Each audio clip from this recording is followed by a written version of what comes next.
Good day. My name is Nora Super, and I'm the Senior Director of the Milken Institute Center for the Future of Aging. Welcome to our discussion, Life in Isolation, How to Fight the Loneliness Epidemic, part of the Milken Institute's COVID-19 video conference series. Each week, we invite leaders to explore a different topic on the coronavirus challenge and outline solutions that can drive positive action in response to this epidemic. Previous calls have covered such topics as vaccine development and retirement security. Future calls will focus on the U.S. stimulus package and the role of philanthropy in relief and recovery efforts. A few announcements before we get started. This WebEx is being video recorded and will be made available online tomorrow. Questions can be submitted during this in the bottom right corner of the screen through the Q&A feature. Please submit your questions throughout this discussion. I'll be moderating a lively discussion with our fabulous speakers, and then we'll leave the last 20 minutes for questions from you all. So most of us have had our lives turned upside down by COVID-19. We all know about the health risk of going out and public health recommendations to stay home. But another hidden and serious public health crisis has emerged: loneliness. Loneliness affects people of all ages, but it's particularly prevalent among older adults, and it has real health risks. A recent study from the National Academy of Sciences found that social isolation has been associated with a significantly increased risk of premature mortality, including a 50% increased risk of developing dementia. Loneliness may lead to greater smoking and alcohol consumption. People who are 50 or older are more likely to experience many of the risk factors that cause social isolation or loneliness, such as living alone, the loss of family and friends, chronic illness, and sensory impairments. Older adults and those with underlying health conditions remain at greatest risk from COVID-19. As a result, many have become even more isolated, especially those living in nursing homes, assisted living facilities, or living alone. Today, I'm joined by three prominent experts and amazing human beings to discuss how COVID-19 is exacerbating the loneliness epidemic and making it worse, and some new strategies to allow us to practice social distancing while still enjoying social engagement. First, Arianna Huffington, who is founder of the Huffington Post and founder and CEO of Thrive Global, a corporate and consumer well-being and productivity platform with the mission of changing the way we work and live, and I love this, by ending the collective delusion that burnout is the price we must pay for success. Scott Kaiser is a practicing geriatrician, Director of Geriatric Cognitive Health at Pacific Brain Health Center, and Chief Innovation Officer of the Motion Picture and Television Fund, a nonprofit providing safety net services and support to the entertainment industry's workforce and retirees. Lisa Marsh Ryerson, who's president of the AARP Foundation, the charitable affiliate of AARP, which works to end senior poverty by helping vulnerable adults build economic opportunity and social connectedness. Thank you all for being here. I'm going to start with Arianna.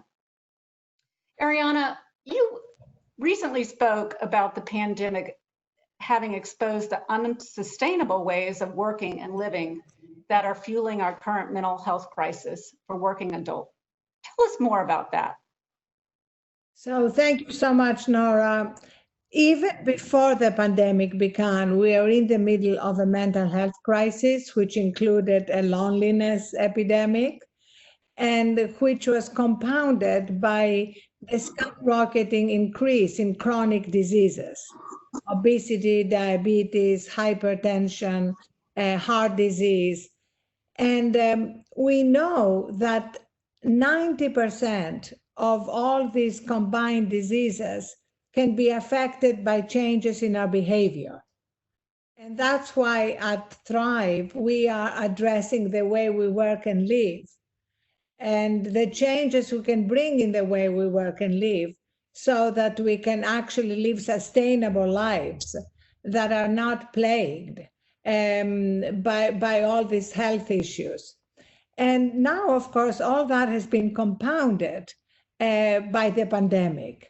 And we know that people with any of these pre-existing conditions I mentioned are going to get the virus in a much more severe way if they get it, and probably be hospitalized. There was a recent study of those hospitalized in New York, and 94% of them had pre-existing conditions.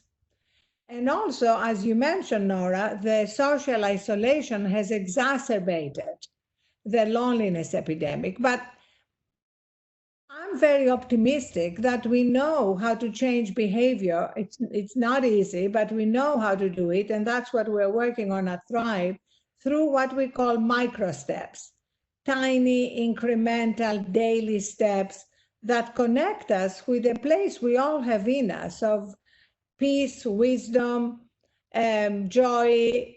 We all have that place in us, but we are most of the time disconnected because of the frenetic way we've all been living our lives, the addiction to social media and junk food that we consume, both literally and metaphorically, through what we put in our minds.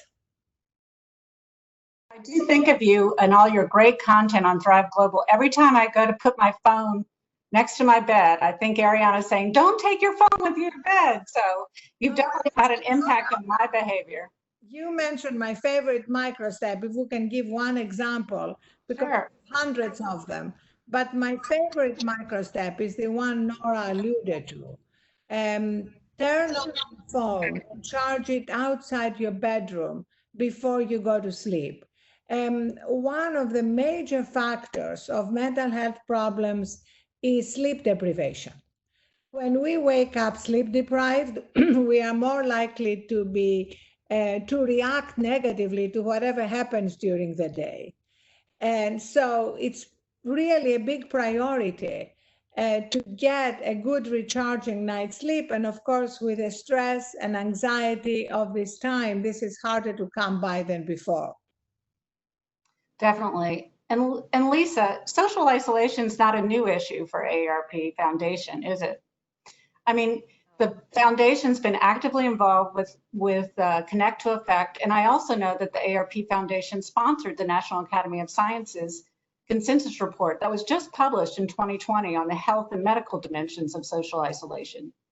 The report focused on older, low-income, underserved, and vulnerable subpopulations, or those we might call at risk. Can you share some of the key findings and what AARP is trying to do in this regard? Yeah, sure. Hi, Nora, and it's so great to be with you and Arianna and Scott. We're talking about this important and timely topic. So as you indicated, Nora, AARP Foundation has been working on social isolation for a decade now. And that's because in working to end senior poverty, of course, we're focused in on the interrelated social determinants of health. And social isolation and loneliness are a social determinant of health and had reached really public health crises levels prior to the pandemic. So it's very important that we recognize, I want to say up front, that many older adults and individuals were already suffering prior to COVID-19. So we know that they may suffer more post the pandemic and that other older adults will be added into that mix. Before the NAS study, and what really spurred us on is that our previous research and studies showed the intersection between certain identity groups and greater risks of loneliness or social isolation. So for example, to be an unpaid caregiver, or to be low income, or to be part of a marginalized population group. For example, older adults who identify as LGBTQ are at greater risk. So now you think about this pandemic, Nora, Scott, and Arianna spoke about so much of it, and you think about our work lives. For low-income women right now, or for women in general, the latest unemployment numbers are staggering. For women 55 and older, they are outpacing by 6 times any other population group in terms of unemployment right now. So when you think about the fact that women already have suffered inequity over time, couple that on with the fact that they are likely to be caregivers of older adults in their lives or of children, we know that this is a time when isolation and loneliness will be galloping. So I'll just wrap by saying the study was a great way for us to have this wonderful committee, we were happy to sponsor it, identify that, for example, Scott, who's a healthcare doctor, to recognize that the healthcare system is an underutilized partner, and that if we can drive into developing closed loop systems with healthcare, with community-based organizations, with our area agencies on aging, we can lift up awareness of the burden of loneliness and isolation for individuals and communities and make a real difference together. Great, thank you, Lisa. And Scott, let's get you into this conversation.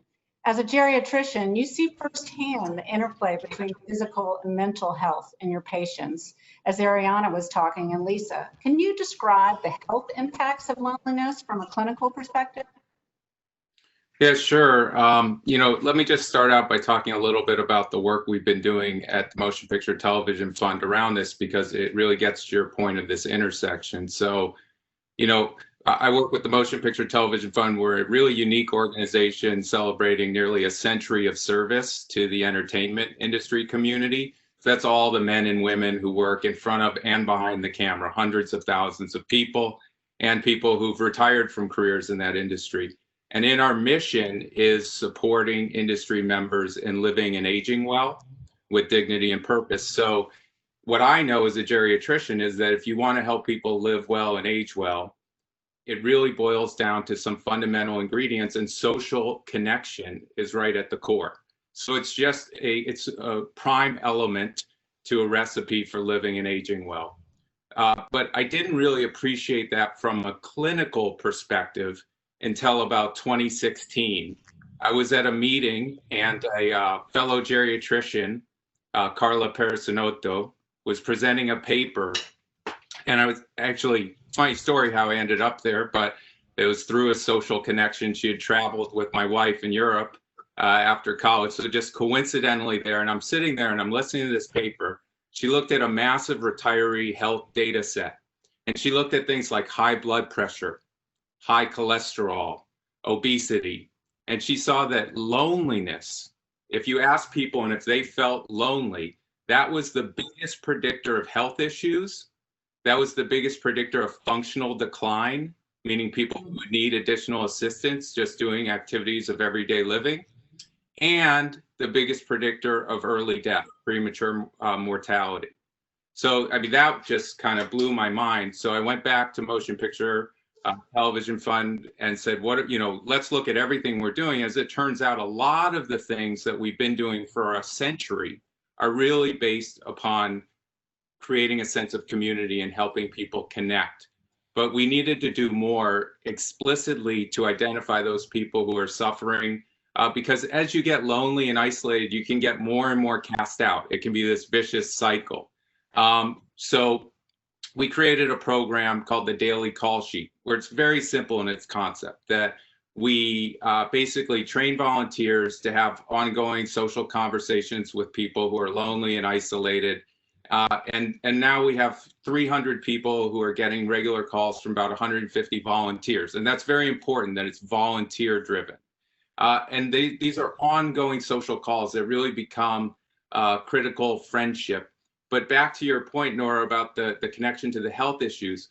So I thought, oh, wow, we'll have these callers. They could screen for health issues, all these things that geriatricians do, look for falls, too many medications. Really, that was wrong. All they needed to do was create trust and social connection. And then all of these other things came out of that. So, for example, I had a patient who was getting calls through the Daily Call Sheet.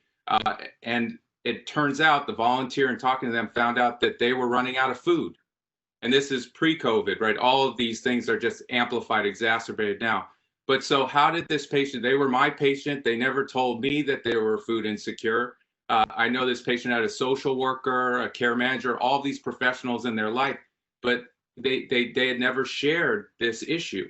Is it stigma? Is it pride? Who knows? There's many reasons, and we've started to dig into those, but it was through creating this social connection first that we were able to surface other issues and get services to the people who need them most. So, I mean, I could go on and on about the interconnection of the social and health issues, but really, I mean, they're completely one. It's hard to separate them. And as you mentioned, and I sure I'll talk more about when you look at things like brain health and dementia, the role of social connection, but it's really in every domain and aspect of our health. So I like to bring a first person account in here. So the Washington Post a few weeks ago had a front page article that was a first person account.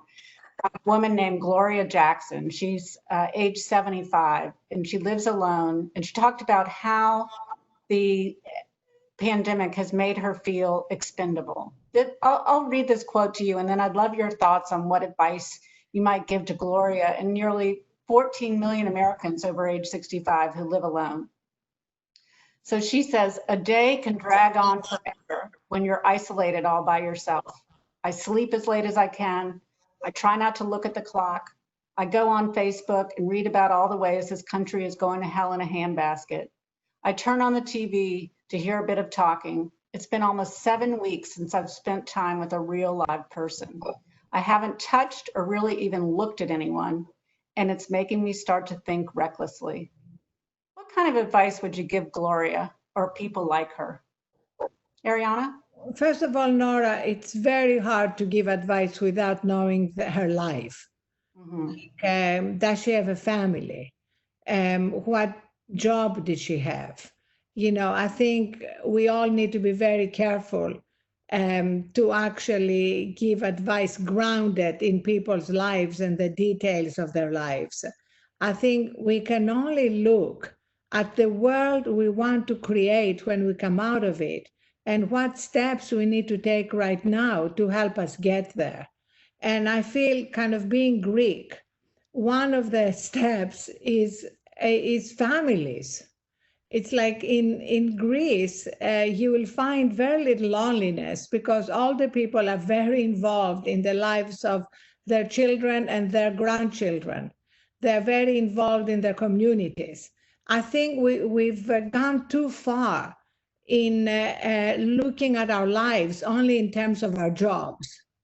And then when the job is over, we look around and our relationships with our loved ones are frayed, often among the most successful people who have had so little time with their families and their children. This is true.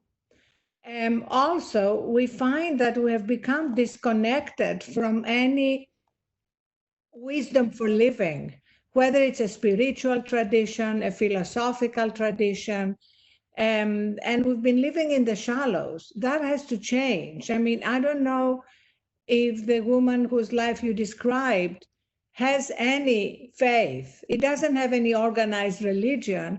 It can be a philosophy of life. It can really raise the questions of what is life about? You know, if you look at Greek or Chinese or Japanese or Stoic philosophy, that's a question we need to start asking, because otherwise, as you get older, whether there's a pandemic or not, your life begins to feel very meaningless because death is approaching. That's another problem. We've basically pushed death under the carpet, pretended it's not happening. And now one of the things the pandemic is doing is forcing us to look death in the eye. You know, no matter how much we're social distancing and self-isolating, we know that as we get older, this is one of the facts of life. So I feel there is much we need to change in the way we live in order to address these problems. In the meantime, finding little things to be grateful for. And again, that's where I need to know more about somebody's life, but it can be your cup of coffee in the morning. Here's mine. It can be a tree outside that you love. It can be a song. It can be a poem or a book. You know, just starting with little things that can bring you gratitude. And that, as Scott would testify to, is not a warm and fuzzy thing. It changes the neural pathways of your brain.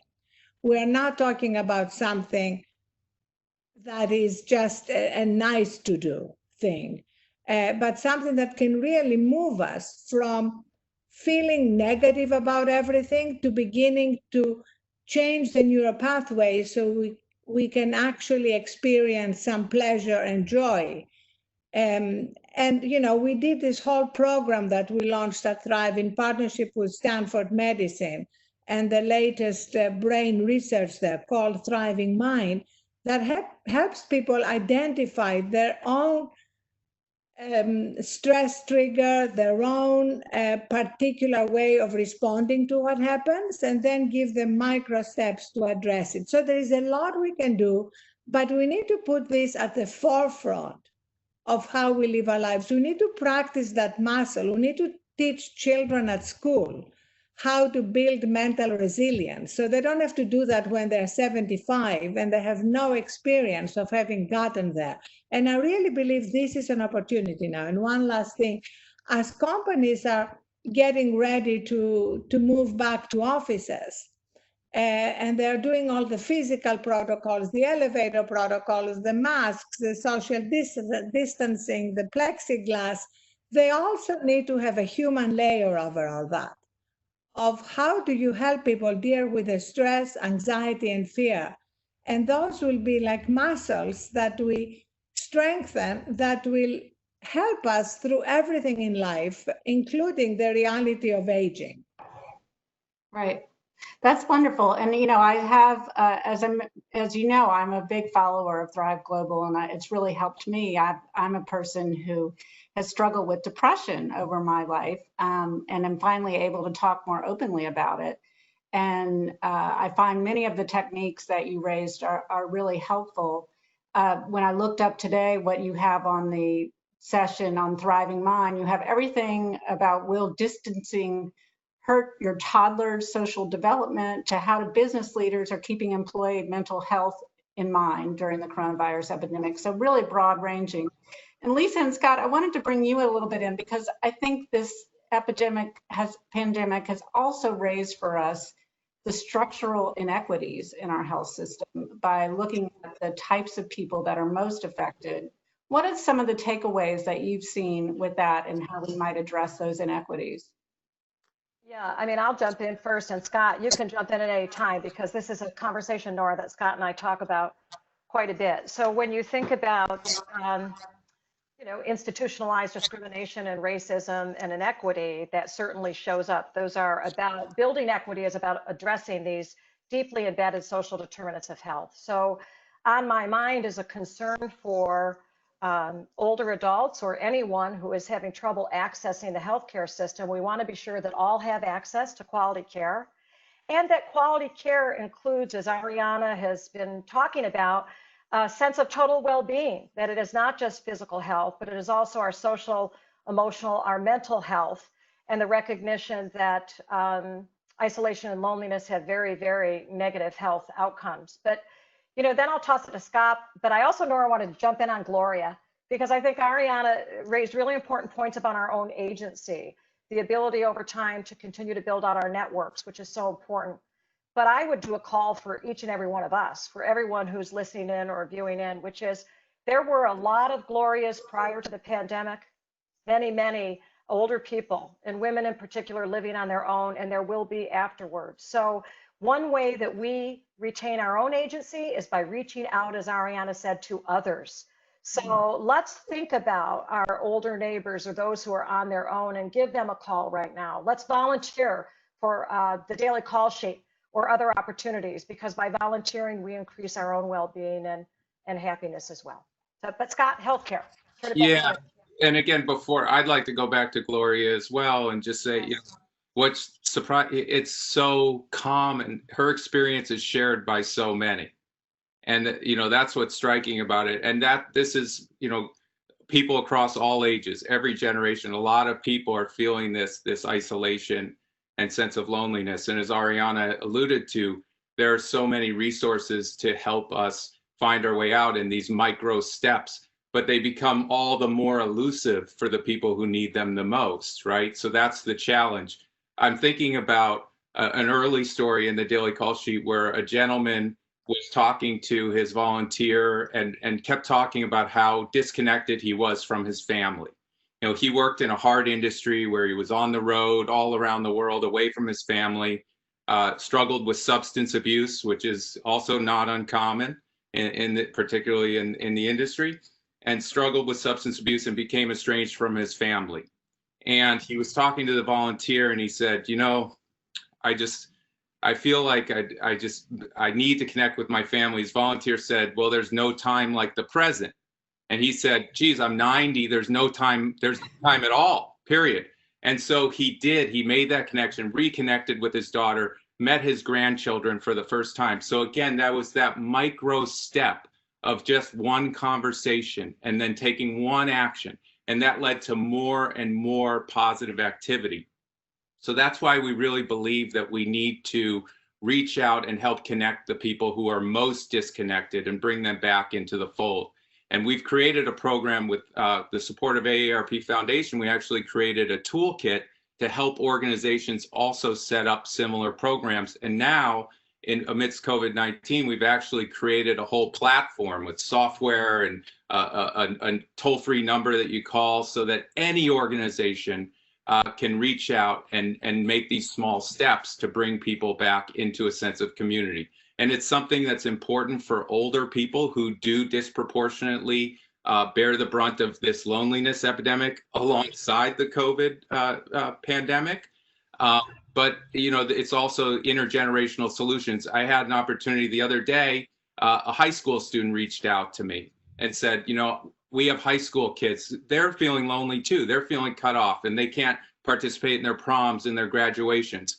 And a high school student reached out to me and said, hey, we'd love to do something to help keep older people connected. And now we're setting them up through the Call Hub with a program that they can reach out to alumni from their school, frail older people in their community. And that experience is going to connect them what we used to get in other areas, or what we need to stimulate from families, from faith-based groups, from whatever, to that kind of connection to the wisdom and experience that our older citizens have to offer. And now, you know, these students are going to have that experience now. They're going to be able to do something good. We know it works. We've done it with UCLA students. We've done it with social work students.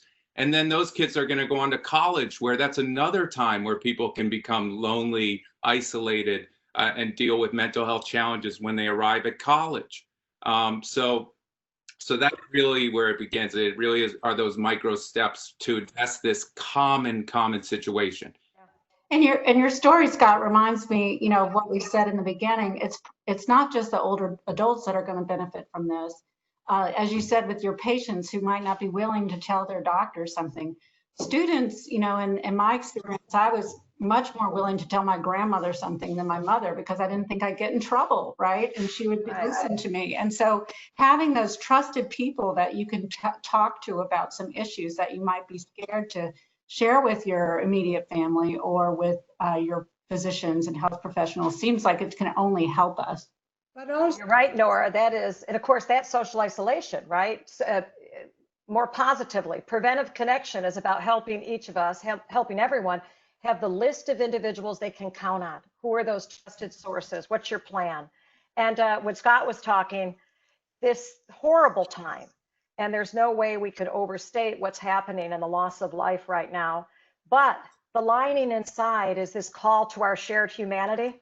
And so if these gifts of this time of reconnection and of reaching out proactively go forward, that will be good for individuals and communities. and also I loved what Scott said about service and volunteering, and what Lisa said about agency, because we can also look at the other way. I mean, these older people have so much to give. So it's not just about giving to them. How can we help them give to others? Because we get so much joy and a sense of empowerment and purpose when we give to others. So there are so many young children right now being homeschooled by parents who are also trying to do their jobs. You know, what if they just help them over Zoom, or read them a story, tell them a story from their lives? I mean, they must have amazing stories in their lives. So how about organizing that so that it's not just about them being like at the receiving end of help and caring? I mean, Gloria sounds like she she has a really lively personality, the way she's writing in the Washington Post. How about having her use that over Zoom? And people can be so amazingly creative. I mean, we see that today, you know, in how people are using their skills and their desire to help in amazingly innovative ways.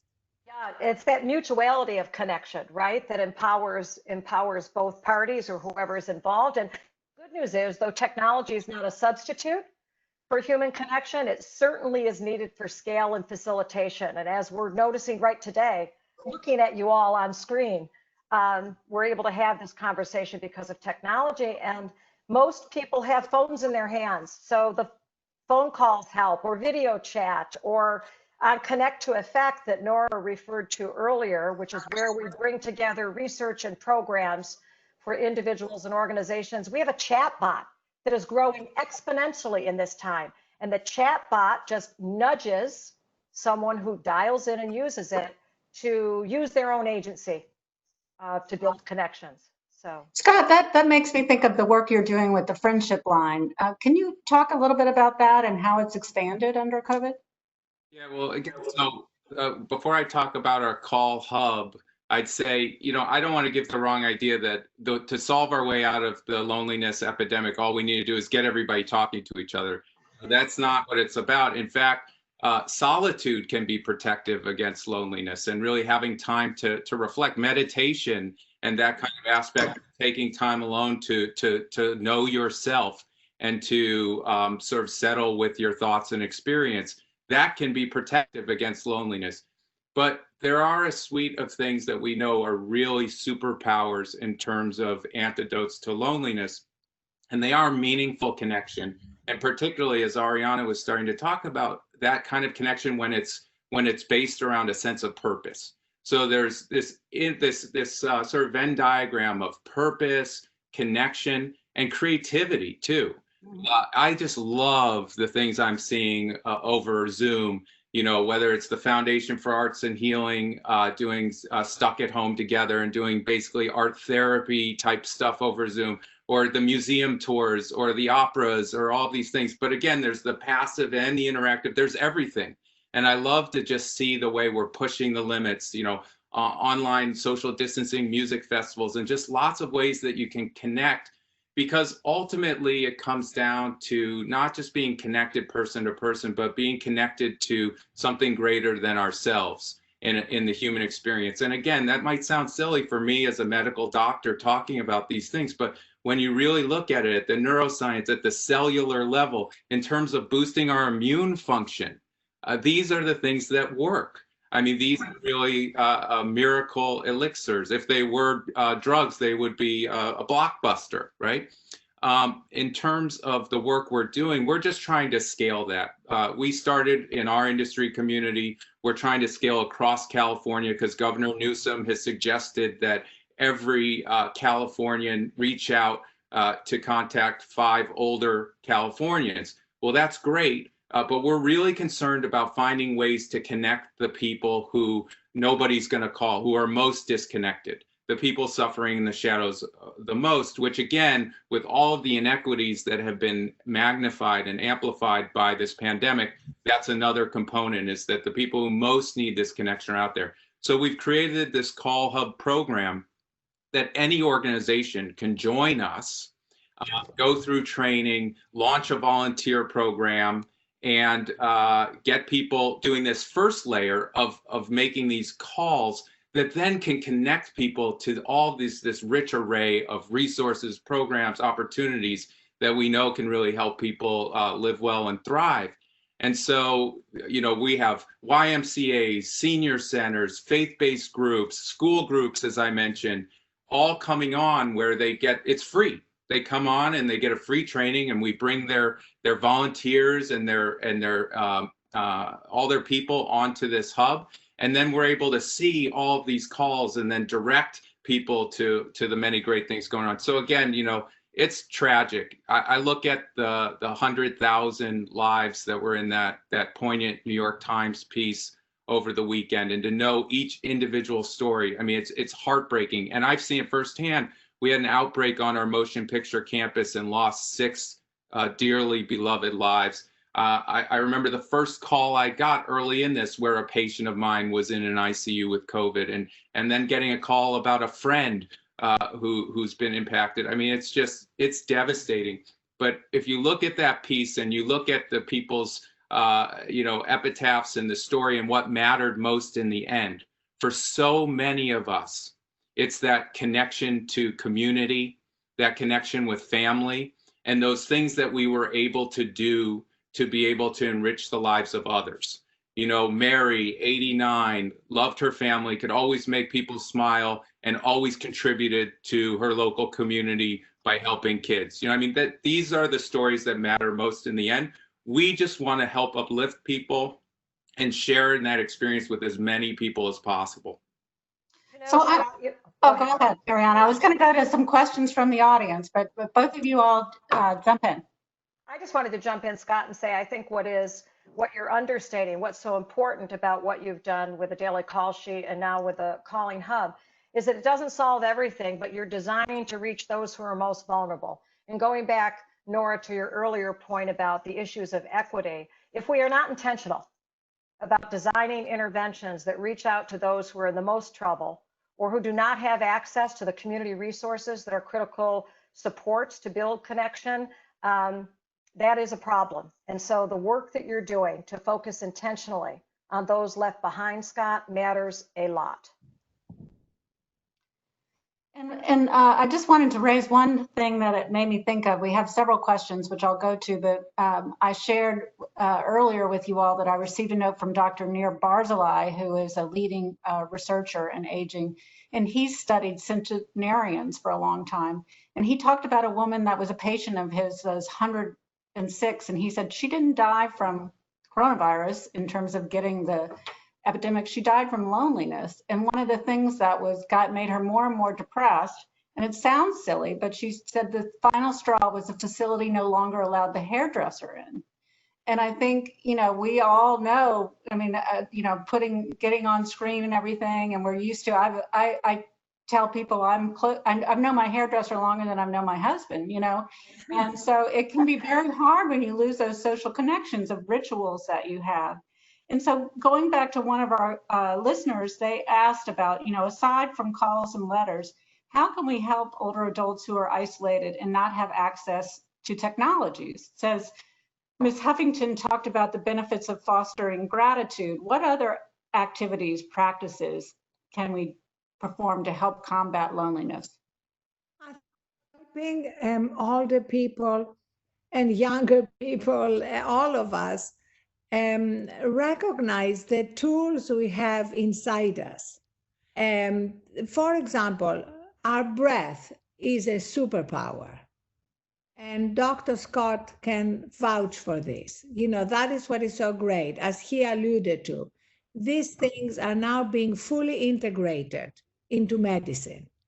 And we recognize that whenever we feel depressed or sad, we have that superpower. We can take these deep breaths, deep inhales and exhales, and come to a centered place in us, from which life is less overwhelming.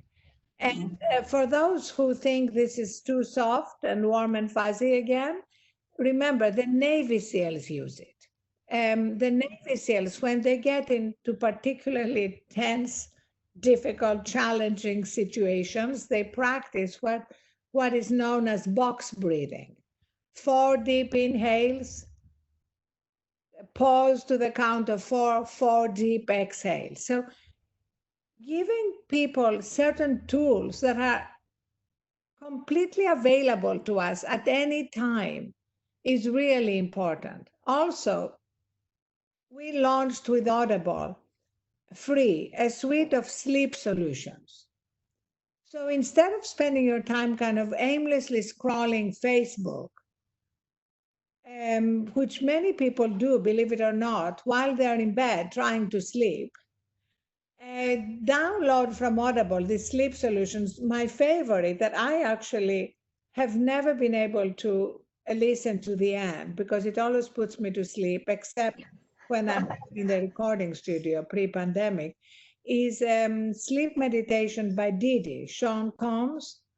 So using his kind of velvety, strong voice to put you to sleep.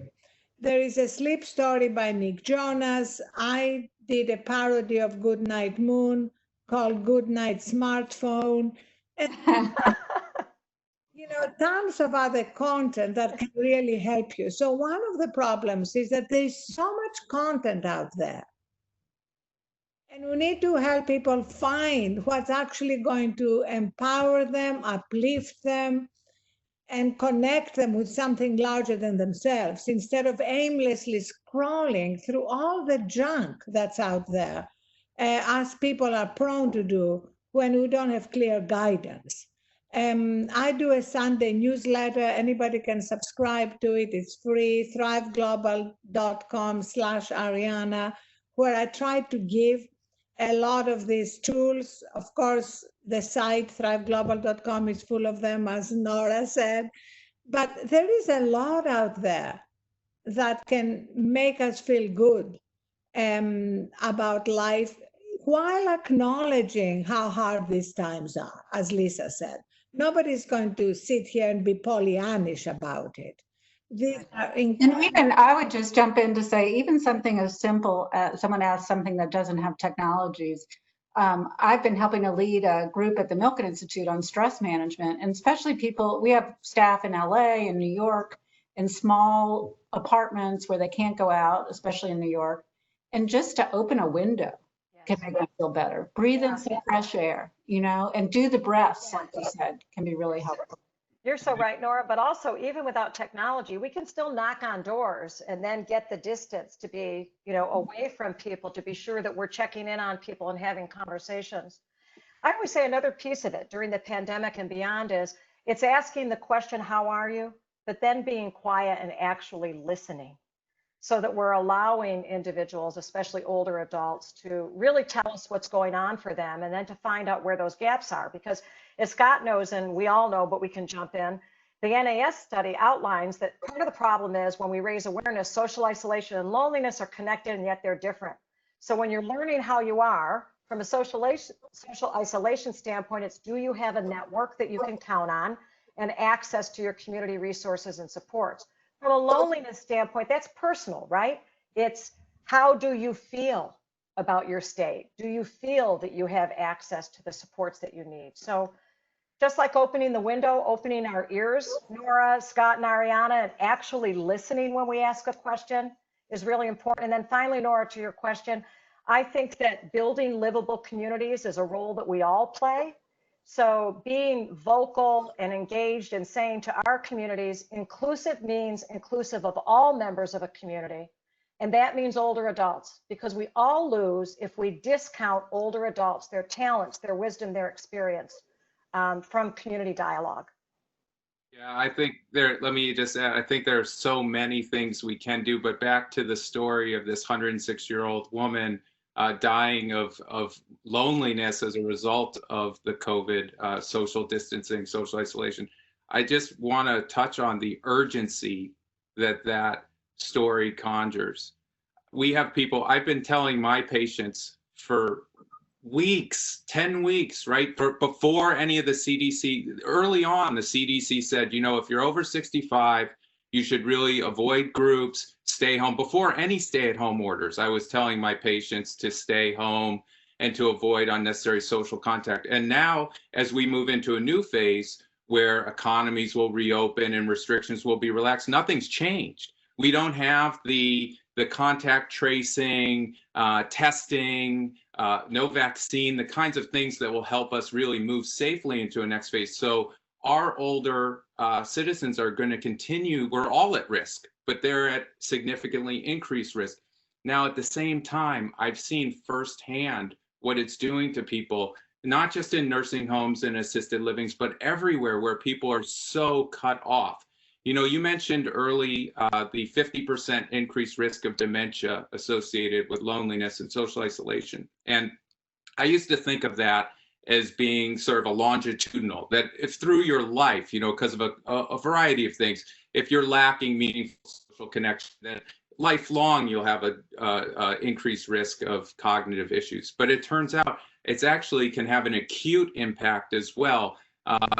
We have people who have been cut off who I just see decompensate. I mean, they're confused, they're disoriented, and that's not uncommon, right? So I think to go back to the viewer's question, what can we do now? There are a lot of things, and the other panelists have mentioned those. I just want to highlight the urgency of doing them now, and as Lisa said, making sure we're thinking inclusively about our actions in that arena.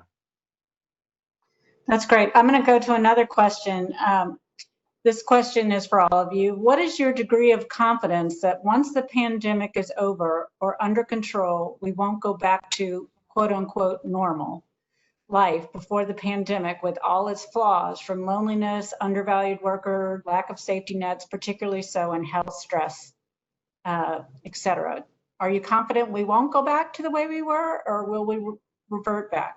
Well, this is really up to us. It's there are no guarantees. What is certain is that this pandemic can be a catalyst for fundamental changes that had to happen anyway. It's really like a crucible of trial, of a lot of pain, because unfortunately we know in life, both in our collective lives and our personal lives, that change doesn't happen without unprecedented circumstances that often are very painful. And one of the things that I hope we can change is how we look at aging. How we look at older people, how we value them. I'm 69 years old, and I've never been more engaged, more involved. I talk about how I launched the Huffington Post in my 50s, and I launched Thrive Global in my 60s. I think we all need to own our age. I think this, especially among women, we are not comfortable acknowledging how old we are, and that's part of this culture that we need to change. And I mean, again, just one more thing about the culture I came from. In the Greek culture, we venerate older people. We believe they have a wisdom that we need, and we want them to share it with us. Literally, if you go to a Greek monastery, they call the abbot Geronda, which means old man. And the abbot is Gerondis, an old woman, as a term of reverence, as opposed to a term of abuse here. So I think there's a lot of cultural changing that has to happen, as well as addressing the structural inequities, the social determinants of health, and all the other very tangible factors that Lisa and Scott mentioned. I would say I am not confident right now that without continued massive change, we will address all of the social determinants of health, in particular isolation, but I am confident that we could. That there is, if collective will and humanity, as Arianna was saying, if we come out of this in this period determined for there to be more equal access and more equal participation and valuing of all people, then I think we're on our way. But these difficulties did not start just because of a pandemic. So I'm stating the obvious, but we'll see. I don't know, Scott. I'm an optimist, though. You know that. I mean, I'm an optimist, and I just hope I'm not delusional. But a fine line. But I am an optimist, and I mean, I think that right now, for me, example, the pandemic has made it so obvious how much we need to support and revere science and knowledge and fact, right? And what our scientists are doing right now to support humanity. So what I'm seeing is two very interesting parallel facts. That one, things like our programs where we're mobilizing volunteers, this local community, grassroots, collective action, crises bring out that side of humanity. And that's sort of on Arianna's micro step side, these small steps we all can take, and seeing people taking these steps. But at the same time, this has also brought into relief the complexity of global challenges, that we do need trusted institutions to work collaboratively outside of national boundaries, outside of any boundaries, to really think collectively for greater humanity. So it's, I mean, we are living through the most glaringly obvious manifestation of this. So I certainly hope that we can all keep playing our part to advance that better, building back better vision as we move forward. So we're practical optimists. Nora, you're a policy leader. I'm jumping in just to say that you probably have a lot to say about this too, because the future is about coming in at all angles, and it will involve having the right policy. So we have groundswell from people, the right policy, the right funding and supports for organizations as well. But you've been such a leader on these issues. Well, thank you, Lisa. I really appreciate that. And you know, one thing I was going to say that gives me a lot of hope is how quickly we've moved from to telehealth as an option for people. That has been so dramatic because we've been forced to it. But I think for the future of mental health care, that's a really positive step, because you know, the biggest barrier to using telehealth was the patients didn't trust it. You know, they wanted to go see their doctor, they wanted to be there. And now that there's one big health system that said before the pandemic, they had about 100 e-health visits a month. Now they have 100,000 per day. And so that's sort of like, once you let that genie out of the bag, I think people will see that, you know, actually you can find, back to the inequities issues, you can find caregivers that look more like you, physicians that speak your language, other people that you don't have to go into the facility can actually help with your health and improve that. Also, Nora, I think what would be great is to redefine health to include prevention at its core, because 75% of just the chronic diseases without mental health could be dramatically changed through behavioral changes. But that's not really fully integrated in the way our health system works. And that's imperative. That's where Thrive plays, you know, that's our playground, if you want. And we see incredible changes through employers. You know, we are working with big companies, like we are the provider of wellness at Walmart, for example, from executives to frontline workers in the stores. That is like a huge opportunity to affect hundreds of millions of people, and if you include their families and their communities. So we have big opportunities, not just directly through the healthcare system, but through the employers, through the brands people consume. If, as Lisa said, we make a concerted effort to approach all angles. This is not just about healthcare providers. That's great. So I knew this hour would go by really quickly. So I want to wrap it up. I know we're almost done. So I just want to ask you one last question as we, you know, and thank you all for, you know, sharing so much. But one of the questions I wanted to ask you is, what do you think is the most important thing you want people to remember about how to stay socially engaged while maintaining physical distance? You know, I mentioned an anecdote spending the weekend with my brother who's been very ill, and we had to be very careful, but I was able to see him. We wore our masks, we kept our distance. But at the end, when I said goodbye, I gave him a virtual hug, and he gave me a virtual hug. And even though we were 6 feet away from each other, we could feel that warmth. And I'm wondering, you know, of all the things that you've mentioned today, for people that are listening and are feeling lonely, what's one thing you would really recommend that they do? Yeah, I mean, I think it's an opportunity. I was so moved on the virtual Giving Tuesday or whatever, that how generous people are. This is such a hard time for so many people, and for people to give. So I think that, you know, reaching out to somebody and creating a connection, but if you can do that in a way that's volunteering, that's giving back, really search to find some way to do something, to give back, to support another person at this point, starting at that micro level in your community, in your life, to really tap into that sense of gratitude, that sense of purpose. I don't think it takes a lot, but I think one little step doing that can make a big difference. And You know, for me, it's coming onto the call hub and making calls, but there's so many more ways to do that. I just repeat, Nora, what Scott said, and your great story about your virtual hug with your brother, which is go into action mode right now and affirm for yourself that you will have intentional connection with others each and every day. And the intentionality is if you need a hug, you can give a hug virtually. But that intentional connection, it will be good for the other individual's health, but it will be really good for your health as well. Arianna? I love what Lisa and Scott said, and just to add to it, it's the combination of what can each of us give and what is each one of us grateful for right now.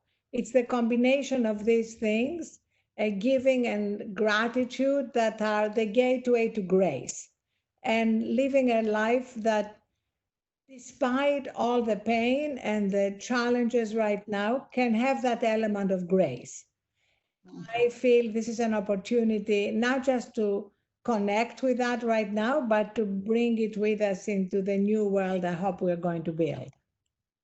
Well, you certainly inspired me, and I hope many of our listeners as well will feel inspired to move forward. We're not done yet. We're going to be having another event on July 1st. We're partnering with the Motion Picture Television Fund. We'll send more information about that later. And look at all of our websites. I'm sure people will want to look at AARP Foundation, Thrive Global, and MPTF for all these resources we've mentioned. Thank you so much for everyone for being here. You are a fabulous panel. I really appreciate all the wisdom that you brought to this discussion and good tips. And everyone have a good and healthy day, and we'll look forward to seeing you when we join together again. Thank you. Thank you so much. Thank you, Nora. Thank Grateful for all of you. Thank you. Bye, thanks.